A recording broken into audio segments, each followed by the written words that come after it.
And welcome back, everyone. I'm Andrew Kraft. I want to thank everyone for watching. We're in our final hour of coverage tonight on this Thursday night here on NewsNOW from Fox. It's almost the weekend. I know I'm looking forward to it. My colleague, Daytona Everett, isn't with me today or tomorrow. She'll be back next week, don't you worry. But we have lots to talk about in this remaining hour. As you know, frustration over the slow vaccine rollout and a prolonged lockdown and the corresponding restrictions with it have fueled efforts to recall California Governor Gavin Newsom.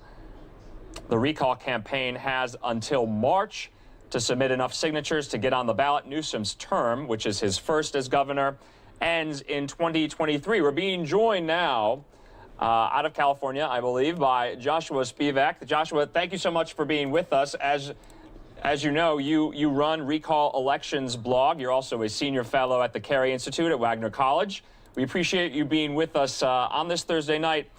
What does it take to recall a governor? In California's case, you need about 1.4, a little under 1.5 million signatures. Probably need a bit of a cushion, so let's say 2 million. They have a bit more time. California actually has one of the loosest recall laws of any in the country, arguably the loosest, the easiest to get on. They need 12% of the turnout for the last election for governor, and they have to do that in 160 days generally. In this case, they got an extra 120 days due to COVID. So if they can get that many signatures, they got it on the ballot. Yeah, that's right. It seems like it's all about the signatures, but there is a lot of money that goes in as well to these recall efforts. I mean, and they're no laughing matter. I mean, this is serious stuff. You know, they're trying anyway to, oust a sitting governor who hasn't finished his term yet. Kind of go into the signature process and the timeline. How many signatures does it take, like you said, and how many people need to be involved in this? Well, so money is a big, big factor. And California has already a very strongly developed signature gathering industry thanks to all the initiatives that happen out here. So when you put in enough money, there's a good chance you're going to get it on the ballot. There's plenty of people involved. The issue for the promoters of the recall is not getting the signatures necessarily. Think about how California voted. Everybody thinks this is a deep blue state. This is a state that's very democratic. On the other hand, it has so many people. So how many people voted for Donald Trump? 6 million.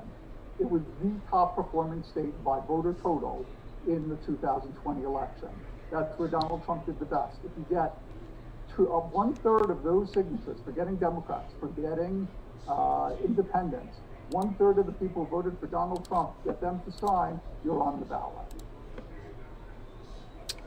And in terms of time frame, once it's on the ballot, it's not on the ballot yet. So on March 17th, you have to hand in the signatures. Then there's 30 business days to check them out, more days, then 30 more business days for people to decide whether they want to remove the signatures. Then other stuff happens, and then 60 to 80 days after that, it would go to a vote. So we'd be looking sometime in the fall, probably.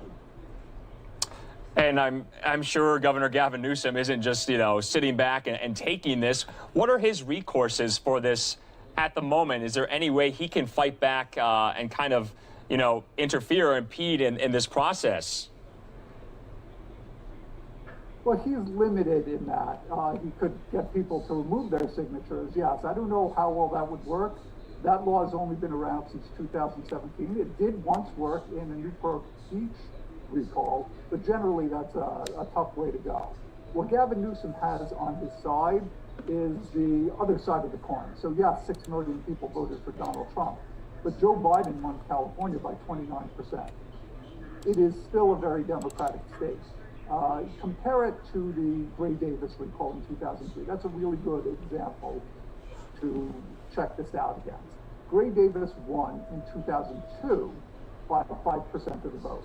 He got 47% of the vote in that election. Gavin Newsom in this election in 2018, he got 62% of the vote. He won by 24%. basically the Republicans, or recall proponents, not just Republicans, need to reverse that by 12%. Gray Davis needed to do 3% better. So the state is very different. That's going to be a problem for anyone pushing the recall. And that's really what Gavin Newsom has to fall back on. Coalescing the Democrats around him and saying, this is our, I'm the candidate. Yeah, you brought up the most recent in political memory from the state of California itself, the Gray Davis recall. And Californians got former actor Arnold Schwarzenegger as their governor after that. How are those two movements different? You mentioned the numbers breakdown. That's different. But just from being on the ground there in California, are a lot of people talking about this? There are, well, how many people are you talking to these days out on the street? So that's not really happening too much. But there is a lot of voter anger, especially about the what's called the French Laundry incident, where Gavin Newsom went to there was a shutdown and he went to a restaurant. That was a very poor performance, essentially, and that has helped fuel it. But what will happen months from now, maybe the shutdown eases, things start looking better, people feel a lot better. So even if you get the signatures, maybe that kind of blows up in your face and it works out well for Newsom. There have been examples of people facing a recall and then doing better in their career. Dianne Feinstein faced a recall in 1983 in San Francisco. She was mayor. She won easily. In 1992, she was senator. 1984, they were already talking about her as a vice presidential choice.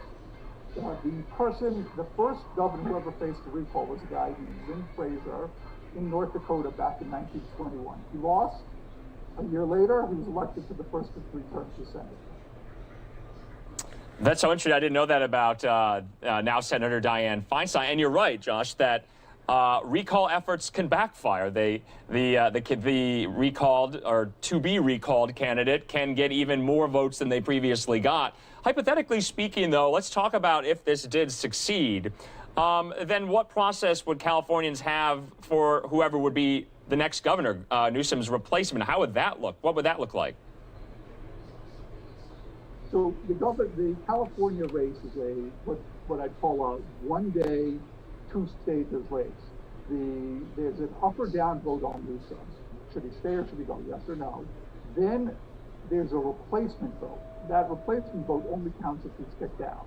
So in 2003, we saw 135 candidates appear. Oh, wow. We saw Arnold Schwarzenegger. We saw Ariana Huffington. We saw Gary Coleman from Different Strokes. We saw Mary Carey, former porn star. We saw Peter Uberoff at one point, who was the former commissioner of baseball. All of these candidates were there, so it's really a free-for-all. And whoever comes out on top would be the next governor. So it would really be an interesting development if you had that. One problem may be, is there a person like Schwarzenegger who's in the Republican Party or even in existence that could really bring together different groups that has name recognition like Schwarzenegger these days, culturally, we're as divided as everything else. So could there be a candidate like that? It's not clear. Nobody's been able to really come up with a name. Just to button that issue up here, so would that go through the party apparatus? Or would there be a convention for those names? Like, how would that work with the replacement choice? Total free for all. Okay. You have to get enough signatures or put in enough money, that's it, you're on. I see. That's how they got 135 people. Wow. You could guarantee that there'll be at least 50 or 60 people who are just doing it so that they can get their name out there. Maybe there'll be 200 people. Think about all those, anyone with a TikTok or any social media account who wants to get famous, maybe they do that. So it'll be definitely a circus. All right, and just lastly for you, Josh, what will you be looking for kind of going forward in the weeks and the months ahead? Will you kind of be, measuring the, force and the steam of this effort? Will you be kind of seeing how it either ebbs and flows? Yes, I think first we'd really be seeing the signatures. How are they going to get there? Right now, they're pretty close. It's never clear what that means, how close they are, because they're putting in one number. They're telling us their best numbers, and they have submitted some, but we don't know for sure. But once it's submitted, then we'll have to wait for the county clerks to give us a decision. So, and then eventually over time, it'll start shaping into a race.